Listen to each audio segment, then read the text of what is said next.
कहानी शुरू होती है फार आर्कटिक में। एक डैनिश शिप फंस जाता है बर्फ जमने की वजह से, जिसमें सेलर्स नॉर्थ पोल की तरफ जा रहे थे।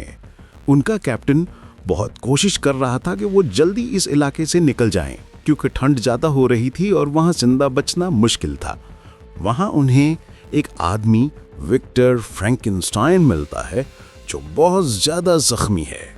विक्टर फ्रैंकेनस्टाइन कहता है कि मुझे यहाँ से ले जाओ या मुझे यहीं मार दो। कैप्टन उसकी जख्मी हालत पर तरस खाते हैं और सब मिलके उसे शिप पर ले आते हैं। ठीक उसी टाइम एक खौफनाक क्रिएचर शिप के पास आ जाता है। ये क्रिएचर विक्टर फ्रैंकेनस्टाइन के पीछे पड़ा है, वही आदमी जो शिप के क्रो को जख्मी हालत में मिला था। क्रो उस क्रिएचर का मुकाबला करते हैं, बट उस क्रिएचर पर कोई असर नहीं होता।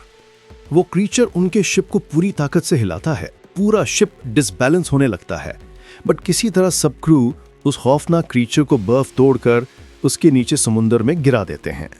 बट वो क्रीचर अभी मारा नहीं होता। फिर सुबह हो जाती है और शिप का कैप्टन उस जख्मी आदमी विक्टर के पास आता है, उस रात जिसकी मदद की थी। कैप्टन के पूछने पर विक्टर फिर अपनी पुरानी जिंदगी की कहानी बताना शुरू करता है, कैसे उसने इस क्रीचर को जन्म दिया और क्यों। सीन पास्ट में चला जाता है और दिखाते हैं कि विक्टर 12 साल का था। विक्टर का बचपन तरसा हुआ था। उसकी माँ उस वक्त गुजर जाती थी जब उसका छोटा भाई विलियम फ्रैंकेनस्टाइन पैदा हुआ। विलियम को उसका बाप, जो एक प्रेस्टिजियस डॉक्टर है, ज्यादा मोहब्बत करता, जबकि विक्टर पर सख्त सा बिहेवियर होता। ये नाइंसाफी और माँ की मौत ने विक्टर को एक भयानक एक्सपेरिमेंट करने और मौत पर काबू पाने का ऑब्सेशन दे दिया। वो साथ साथ साइंस से नफरत करने लगता है। उसका गुस्सा था कि अगर साइंस जान नहीं बचा सकते तो इसका फायदा क्या। वो डिसाइड करता है कि मुर्दों को जिंदा करने का तरीका ढूंढेगा। फिर प्रेजेंट में मॉन्स्टर पानी से फिर निकलता हुआ दिखाया जाता है और वो जिंदा होता है। फिर पास्ट के सीन्स आते हैं। विक्टर जवान हो चुका था। विक्टर कई सालों तक इंसान को जिंदा करने का तरीका ढूंढता रहता था। आखिरकार वो इलेक्ट्रिसिटी और इंसानी ऑर्गन्स की मदद से आदमी को जिंदा करने का फॉर्मूला बना लेता है। एक मीटिंग में वो आधा इंसान जिंदा करके दिखाता है। सब लोग डर जाते हैं। उन्हें लगता है विक्टर खुदा का चैलेंज कर रहा है। सब उसे रोक देते हैं। विक्टर अपने बनाए हुए उस क्रीचर की तरफ एक बॉल फेंकता है और वो क्रीचर उसकी बॉल कैच कर लेता है। बट सब लोग काफी डर जाते हैं और कोई भी उसके रिसर्च पर इन्वेस्ट नहीं करना चाहता। बट एक बिजनेसमैन ये सब काफी गौर से देख रहा होता है। विक्टर अपनी इंसल्ट बर्दाश्त नहीं करता और वो अपने उस क्रीचर को वहीं छोड़कर बाहर निकल जाता है। बहुत लोग विक्टर से मुंह मोड़ लेते हैं। एक बड़ा बिजनेसमैन विक्टर को बुलाता है। उसकी जिंदगी छोटी थी। वो अपनी बीमारी का इलाज चाहता था। ये वही बिजनेसमैन है जो उस दिन विक्टर की रिसर्च को गौर से देख रहा था। वो विक्टर को कहता है, जितना पैसा चाहिए ले लो, बस मेरी जिंदगी बचा दो। विक्टर अपना लैब बनाता है।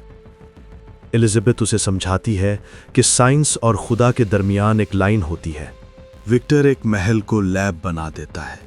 सोलर एंटेनास बनाता है ताकि बहुत ज़्यादा बिजली मिले। वॉर चल रही होती है। वो जंग के मैदान से डेड बॉडीज लाता है। उनके ऑर्गन्स निकालकर ह्यूमनॉइड को जोड़ता है। किसी का दिल, किसी की आंख, किसी की नाक।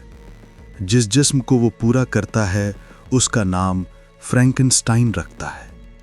आखिर एक थंडरस्टॉर्म के वक्त बिजली पड़ती है और फ्रैंकेनस्टाइन जिंदा हो जाता है।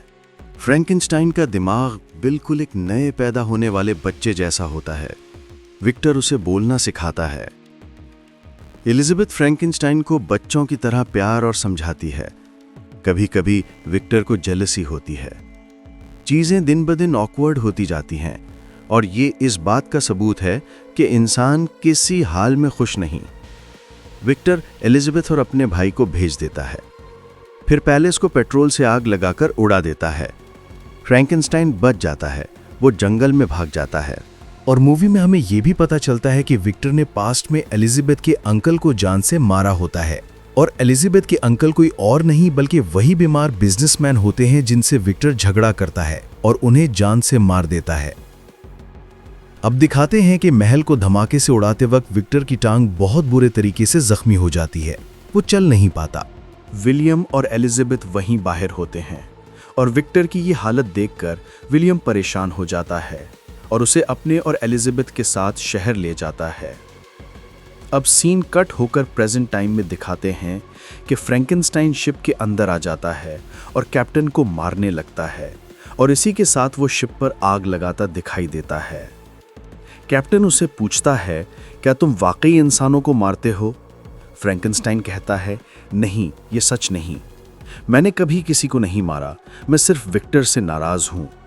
वो अपनी कहानी सुनाता है कि कैसे उसे विक्टर ने जलते हुए महल में हेल्पलेस छोड़ दिया और कैसे बेसमेंट के रास्ते से वो बाहर निकला और जंगल में सालों अकेला रहा। लोग उसे शैतान समझकर गोलियां चलाते और एक बार वो काफी जख्मी हो गया था और बेहोश हो गया था। और जब उसे होश आया तो उसने देखा कि उसके जख्म भर चुके थे। वो एक स्टोर रूम जैसी जगह पर था। उसने दरवाजे से बाहर देखा तो कुछ लोग बात कर रहे थे और वो काफी प्यार से एक दूसरे से सलूक कर रहे थे। ये बिहेवियर उसने एलिजाबेथ के अंदर फील किया था। उसने देखा कि ये पूरी फैमिली बहुत अच्छे से रहती है। एक अंधा बूढ़ा अपनी ग्रैंड डॉटर को कुछ पढ़ाया करता था। ये सब पॉजिटिविटी देखकर फ्रैंकेनस्टाइन के दिल में एक उमंग जागती है कि वो भी इस फैमिली के साथ रहे। बट उस फैमिली को नहीं पता था कि फ्रैंकेनस्टीन उन्हें देख रहा है, क्योंकि फ्रैंकेनस्टीन खुद ही जख्मी हालत में उनके एक स्टोर रूम में जाकर बेहोश हो गया था। फ्रैंकेनस्टीन उनकी छुपकर मदद करने लगा, उनके लिए लकड़ियां काट कर रख देता, जानवर का शिकार करके उनके दरवाजे पर छोड़ देता। वो फैमिली खुश भी होती है और हैरान भी कि कौन उनकी मदद कर रहा है। खैर, कुछ टाइम बाद वो फैमिली शहर चली जाती है। सिर्फ वो अंधे बुजुर्ग उस घर में रह जाते हैं और वो ये बात जानते थे कि फ्रैंकेनस्टीन उनकी फैमिली की मदद कर रहा है। वो बुजुर्ग और फ्रैंकेनस्टाइन दोस्त बन जाते हैं और फ्रैंकेनस्टाइन उनके घर में छुप कर रहता, काम करता, उनकी मदद करता। वो इंसानों जैसी जिंदगी सीख लेता है। एक दिन वो विक्टर के लैब तक पहुंच जाता है, अपने बारे में सब जान लेता है कि वो पैदा नहीं हुआ था, उसे बनाया गया था। वो चाहता था विक्टर उसकी तरह एक और हमसफर बनाए। लेकिन जब वो वापस उस बुजुर्ग के पास जाता है तो देखता है कि उन बुजुर्ग पर कुछ खूंखार भेड़िए हमला कर देते हैं। वो उन भेड़ियों से लड़ता है और बुजुर्ग को बचाने की कोशिश करता है और फिर उन बुजुर्ग के बच्चे वहां आ जाते हैं। वो समझते हैं कि बुजुर्ग की ये हालत फ्रैंकेनस्टाइन ने की है, तो वो फ्रैंकेनस्टाइन को कोई मॉन्स्टर समझकर उस पर बुलेट्स फायर करते हैं और फ्रैंकेनस्टाइन बेहोश हो जाता है। फिर जब उसकी आंख खुलती है तो वहां कोई नहीं होता। उन बुजुर्ग को उनके बच्चे अपने साथ ले जाते हैं। फ्रैंकेनस्टाइन बिल्कुल टूट जाता है। फ्रैंकेनस्टाइन अब जानता था कि उसे क्या करना है। वो विक्टर के पास जाता है। विक्टर का एड्रेस उसे पहले ही लैब से मिल गया था। वो जाकर देखता है कि विक्टर पार्टी कर रहा है। फ्रैंकेनस्टाइन गुस्से में आ जाता है। विक्टर फ्रैंकेनस्टाइन के ऊपर गोली चलाता है। दोनों की लड़ाई में एलिजाबेथ को गोली लग जाती है। फ्रैंकेनस्टाइन एलिजाबेथ को लेकर वहां से जाने लगता है। विलियम भी जख्मी हालत में होता है और वो विक्टर से कहता है कि तुमने सब बर्बाद कर दिया। अब विक्टर बदला लेना चाहता है। सालों तक फ्रैंकेनस्टाइन का पीछा करता है। दोनों एक दूसरे को मारने की कोशिश करते रहते हैं। फ्रैंकेनस्टाइन बहुत टूट जाता है। वो एक लड़ाई में विक्टर से कहता है कि तुम्हारे पास जो वेपन है उससे मुझे मार दो, और अगर मैं नहीं मरा तो तुम्हें मार दूंगा। विक्टर फ्रैंकेनस्टाइन के हाथ में एक डायनामाइट बम पकड़ा देता है और फ्रैंकेनस्टाइन ब्लास्ट हो जाता है। लेकिन पहले की तरह वो नहीं मरता और फिर से जिंदा हो जाता है। फिर वही सीन दिखाते हैं जो फिल्म के स्टार्ट में दिखाया गया था। विक्टर कैप्टन को मदद के लिए बुलाता है।